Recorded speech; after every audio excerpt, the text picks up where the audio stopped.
اس کائنات کے کسی شخص کو اللہ نے ہدایت سے محروم نہیں کیا۔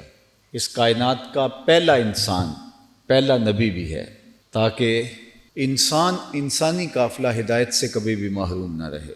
اور پھر اس کے بعد مختلف ادوار میں فطری اور جبلی ہدایت تو انسان کی طبع کے اندر رکھی گئی ہے۔ وَهَدَيْنَاهُ النَّجْدَيْنِ، ہم نے اس کو دونوں گھاٹیوں کی طرف رہنمائی کی ہے۔ تو اس سے علماء تفسیر نے لکھا ہے کہ خیر اور شر کی گھاٹیاں ہیں، اسے پہچان ہے، اس کی طبع کے اندر یہ بات رکھ دی گئی ہے کہ اچھائی کیا ہے، اس کو پتہ ہے کہ برائی کیا ہے۔ حضور علیہ السلام کے پاس ایک شخص سوال پوچھنے آیا اور ان کا نام وابصہ بن معبد تھا، اور مجلس لگی تھی اور جہاں جگہ ملی وہاں بیٹھے، تو حضور نے فرمایا ادنو یا وابصہ، نیڑے آ جاؤ۔ تو وہ اٹھ کے قریب آئے تو فرمایا اور قریب آ جاؤ۔ تو وہ اور قریب آ گئے تو تیسری مرتبہ فرمایا ادنو یا وابصہ، وابصہ اب بھی دوری ہے اور قریب آ جاؤ۔ تو حضرت وابصہ کہتے ہیں میں اپنے مقدر پہ قربان جاؤں، میں اتنا نیڑے ہوا کہ میرے گھٹنے حضور کے گھٹنوں سے چھونے لگے۔ جب اتنا قریب ہو گیا تو مجھے حضور نے فرمایا وابصہ کوئی سوال پوچھنے آئے ہو؟ میں نے کہا جی حضور سوال پوچھنے آیا ہوں۔ کہا جو سوال پوچھنے آئے ہو پوچھو گے یا بتاؤں کیا پوچھنے آئے ہو؟ عرض کی حضور اگر آپ بتا دیں پھر تو بہت خوب ہو۔ فرمایا تم خیر اور شر کے بارے پوچھنے آئے ہو، اچھائی کیا ہوتی ہے اور برائی کیا ہوتی ہے؟ جی حضور یہی میرا سوال تھا۔ کہا اس کا جواب مجھ سے لینا یا اپنے آپ سے؟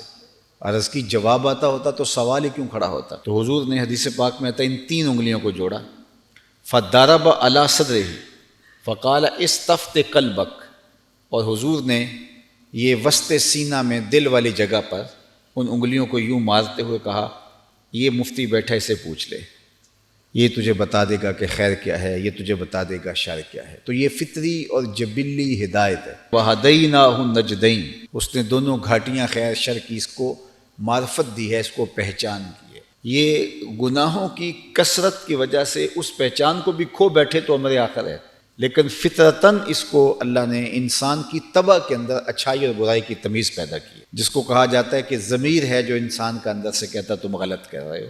وہ ہدایت کا چراغ ہے جو ہر شخص کے سینے میں اللہ تعالیٰ جل شانہ نے رکھا ہے۔ لیکن اس کے بعد اس نے پیغمبروں کو بھی بھیجا ہے، کتابوں کو بھی نازل کیا ہے، مصلحین بھی لوگوں کو بتاتے ہیں، اور کائنات کے اندر پذیر ہونے والے واقعات بھی انسان کی رہنمائی کرتے ہیں۔ تو یہ ہدایت کے چراغ روشن در روشن ہوتے چلے جاتے ہیں۔ تو اللہ کی اطاعت کرنا، اس کی فرما برداری کرنا، یہ انسان کی طبع کے اندر رکھا گیا ہے۔ اگر وہ انکار کرے تو یہ حقیقت کو جھٹلاتا ہے۔ کافر کو کافر کہتے ہی اس لیے ہیں کہ وہ اس اچھائی کو، اس فطری ہدایت کو چھپاتا ہے۔ عربی میں یہ جو کاشتکار ہے اس کو بھی کافر کہا جاتا ہے، کیونکہ یہ بھی زمین کو کھود کر کے اس کے اندر بیج کو چھپا دیتا ہے۔ تو کافر کو کافر اس لیے کہتے ہیں کہ وہ چھپاتا ہے اس چیز کو جو اللہ نے اس کی طبع کے اندر رکھی ہے، فطری جبلی ہدایت۔ حکیم نیٹشے کے بارے میں اقبال نے کہا تھا قلب و مومن دماغش کافر است، اس کا دل مومن تھا لیکن اس کا دماغ کافر ہو گیا۔ تو صوفیہ فرماتے ہیں کہ اس ایک شخص کی کہانی نہیں ہے، ہر شخص کا دل مومن ہی ہوتا ہے، اور اس پر شاہد عادل وہ حدیث ہے کل مولود یولد علی الفطرہ فابواہ یہودانہ او یمجسانہ او ینصرانہ او کما قال النبی صلی اللہ علیہ وسلم۔ ہر پیدا ہونے والا بچہ فطرت اسلام پہ پیدا ہوتا ہے۔ اب اس کے ماں باپ اس کو یہودی بناتے ہیں، عیسائی بناتے ہیں، مجوسی بناتے ہیں، ماحول اس کے اندر کفر پیدا کرتا ہے۔ لیکن اگر یہ کفر پیدا کرنے والا ماحول نہ ہو، اس کو فطرتاً یوں ہی چھوڑ دیا جائے، تو وہ معاد کا، آخرت کا انکار نہ کرے۔ اللہ تعالیٰ نے ایک جبلی ہدایت، فطری ہدایت اس کو ودیت کر رکھی ہے جو اندر چراغ روشن ہوتا ہے، اور پھر وہ تھوڑی سی محنت سے ہی، پیغمبروں کی محنت سے، رسولوں کی محنت سے، وہ پھر ہدایت شعلہ جوالہ بن جاتی ہے۔